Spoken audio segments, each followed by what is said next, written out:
half of my yesterday and then half of the day before on just going through my videos and changing the titles of them. I wanted to make it like a little easier to find my videos. You get it? You get me? And it helped the channel by like this much, but it made a difference enough for me to do all of them. Which means for like at least a couple weeks, like my titles are gonna be super basic, as much as I would rather not. But for the sake of the algorithm, as they say, gotta do what you gotta do. So let's talk about the movie Ginger Snaps. Back in the year 2000, right, Ginger Snaps clawed its way onto the scene, giving the werewolf genre a much-needed, shake-up. This Canadian horror flick cleverly mixes the angst of teenage woes and the terror of the full moon.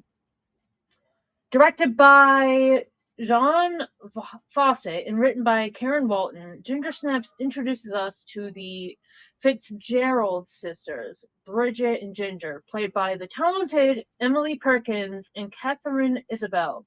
These aren't your typical high school girls. Their macabre interests set the stage for the eerie events to come.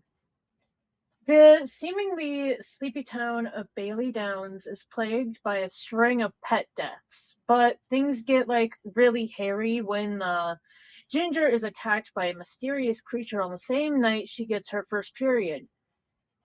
Talk about bad timing, right? Anyway, as Ginger begins to change in more ways than one, Bridget is on a mission to find a cure, teaming up with the drug dealer who knows a thing or two about werewolves, oddly enough.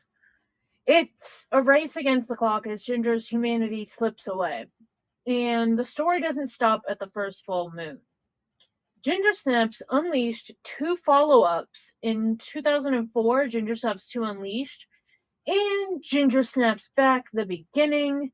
These two sequels dig deeper into the Fitzgerald lore, tackling themes of isolation, survival, and destiny.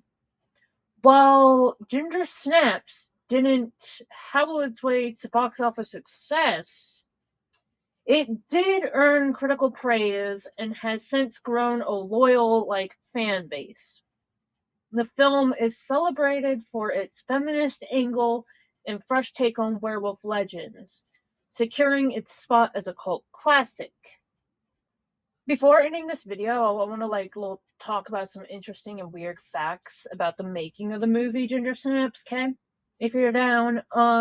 First is finding the actresses to play the lead roles was quite a challenge. Many Canadian casting directors were turned off by the horror and graphic material, and the Columbine shooting further complicated the process. Eventually, Emily Perkins and Katharine Isabelle were cast after a long audition process. Emily Perkins and Katharine Isabelle had a lot in common. They were born in the same hospital, attended the same schools, had the same agent, and were represented by the same casting agency in Vancouver.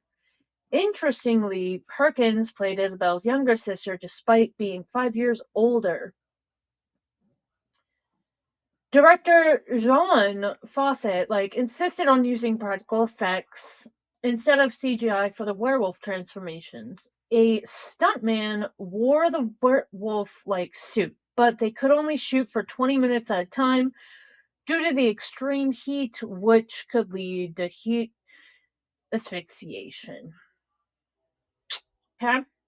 Now, Emily Perkins, related to her character Bridget, as both were viewed as social outcasts in high school.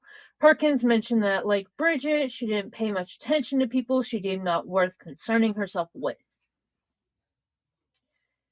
So Ginger Snaps marked the first time Perkins and Isabelle played sisters, and they continued to portray the Fitzgerald siblings in the sequel and prequel.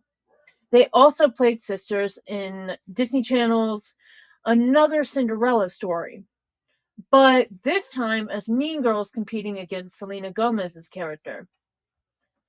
Emily Perkins shares the same birthday, May 4th, as Jesse Moss, who played Jason, Ginger's love interest and the school jock. It's fascinating how many unique and coincidental elements were involved in making this cult classic. But yeah, that's about it. That's all we really need to talk about when it comes to Ginger Snaps. Okay, bye!